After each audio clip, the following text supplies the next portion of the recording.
चरमपंथी है बताओ आप? इस मजमे में मैं हजारों ऐसे चेहरों को देख रहा हूं जिनके चेहरे पर दाढ़ी है, सर पर टोपी है। ओवैसी के चेहरे पर भी अल्हम्दुलिल्लाह दाढ़ी है और सर पे टोपी है। तो क्या सब चरमपंथी है? तो तेजस्वी के नजर में चरमपंथी वो है जो एक जमीन और आसमान के खालिक को मानने वाला है।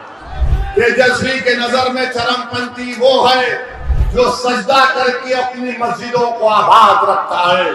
तेजस्वी की नजर में चरमपंथी वो है जो मदरसे बच्चों को कुरान और अहादीस का इल्म सिखाते हैं। तेजस्वी के नजर में चरमपंथी वो है जो हमारी माँ और बहनें अपने सर पर दुपट्टा या हिजाब या बुर्का पहनती है। तेजस्वी की नजर में चरमपंथी वो है जो सच्चाई को उसके सामने बयान करता है।